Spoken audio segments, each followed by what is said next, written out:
Welcome to Medically Speaking. My guest today is Dr. Josh Lynch, the Chief of Emergency Medicine at DeGraff Medical Park. Doc, thanks for joining us today.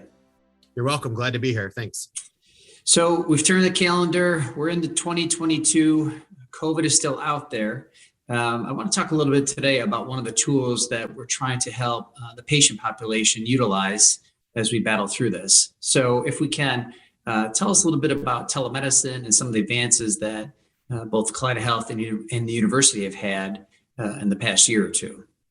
Yeah. So, thinking back to the spring of 2020, when we really kicked the telemedicine program off, we have made significant advancements in both availability and scope of the telemedicine services that we provide. So not only do we provide the virtual emergency department where folks can log on and get assessed and have virtual treatment provided for virtual emergency department type of issues, but also a wide range of Kaleida Health clinics now offer virtual appointments as well.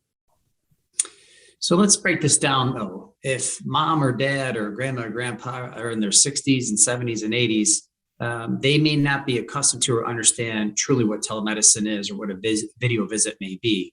What does telemedicine actually mean, or what is a video visit, and how does that replace the standard doctor visit or ER visit? Yeah, so it's super easy. I think I'm glad you asked that because a lot of people sometimes get intimidated by the word telemedicine or video visit. So it's really easy. It's really just a video chat, almost like what we're doing right now with a doctor or PA or nurse practitioner. So you simply just go to the KaleidaHealth.org website and click video visit and just kind of follow the steps. So you would pick a time that works for you, and then you can kind of enter some information in, but it's really easy and step by step. And the website kind of walks you through it all. So really it ends with you getting a link that you click on, and that opens up a window just like this. And basically it's more like a video chat, I guess, than anything really too complicated.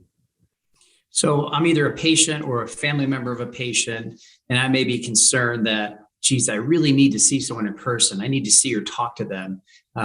Walk us through why the video visit is a good first step if it's something that's not life-threatening or something that's that urgent or a true emergency.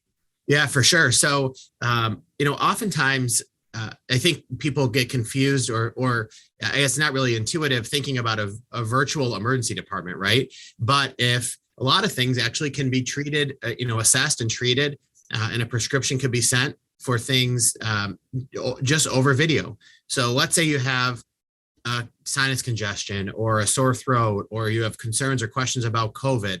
Those are perfect things to use a video visit for. And we can assess you, answer your questions. We can get a good idea of really just looking at you, on how you're feeling, and just usually with a few questions about your symptoms and what else is going on and what kind of medical history you have, we really can come up with, a decent treatment plan all over video. So the evolution of telemedicine or ER visits has really transformed healthcare, but really has sped up during COVID-19. Walk us through the past year or two and why that was necessary, and tell us why maybe personally you think it's so important moving forward that this continues to be something that's utilized in healthcare. Thinking back to, it was roughly March 20th of 2020, and we were really concerned for two reasons. One, we were concerned that the emergency departments were going to be completely overwhelmed. And on the opposite end of the spectrum, we were also worried that there were going to be a group of people that were afraid to come to the hospital. It was the latter. The ERs really emptied out. And unfortunately, over that first year, many people did not come to the hospital when they should have. So seeking care over the video visit was a way that we thought we could reach people that either weren't ready to come to the hospital or were afraid. And it turned out that was a really good resource, especially early on, for people that were concerned about COVID or just were concerned about coming to the hospital. And this was kind of a quick screener of, yep, we can take care of this over video, or wow, you need to call an ambulance right now. Let's talk a little bit about the application or utilization. These days, second to someone's wallet or purse, this thing has become the most important tool someone carries with them. text, talk, email are all standard, social media, internet. But now there are programs such as banking and now healthcare that really have lent the ability for someone to utilize their phone for something so important to them. Walk us through the utilization of the phone. Some people may think, oh, I have to be on a computer at home or, a laptop. Walk us through the utilization, because I think the video viewers out there really need to understand how important it is. As long as you have that phone or some sort of tablet, you can access telemedicine. Yeah, I mean, the phone works just as easy as a computer, and actually in some cases with telemedicine, it might even be easier. So really, you just go to the kaleidahealth.org website right on your phone browser, and that will, right at the top is the video visit registration. So as soon as you navigate to that page, it's really easy to just click the video visit registration.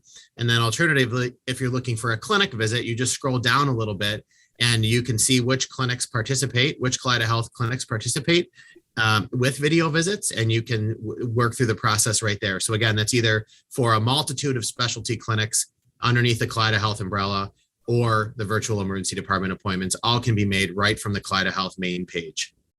So when they do that, what does a patient or a family member need to process, a video visit or a telemedicine visit? Yep. So they really just need basic information about the patient, some contact information. They'll receive a phone call to get registered, and then that they can also ask some other questions while they're going through that. And then when their appointment time comes up, they just follow a link that they're sent, and that pulls up the video window, and they're off to the races. All right, so they are off to the races. Who are they talking to? Who's on the other end if I'm the patient or the family member with the patient? So the virtual emergency department is staffed by emergency medicine experts from UBMD Emergency Medicine, and those are emergency physicians, nurse practitioners, or physician assistants that actually work in the ER. So it's kind of interesting. They can be working in the ER one day and doing video visits the next day. So you're literally seeing the same people that you would see if you came to the emergency department in person. So we talked about the emergency room and emergency room visits. Why is it important for the public to understand the difference between a video visit versus when they truly have an emergency and go to the emergency room, whether it's called 911 or get to the hospital themselves?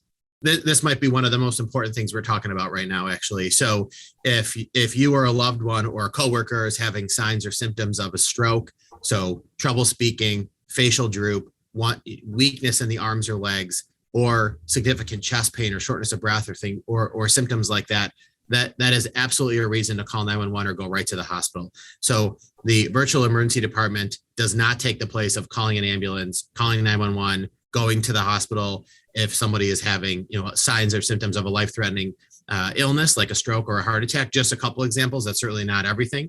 Or a significant injury. So a fall down the stairs, someone unconscious, things like that. This is definitely not a replacement for that. And it's super important to know that the emergency departments are safe. We are taking every precaution. We're good at this now, and we're used to it. So we're taking every precaution to keep our patients safe in the emergency departments from COVID. That's great information, Doc.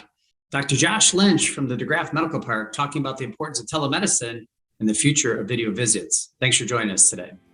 Thank you.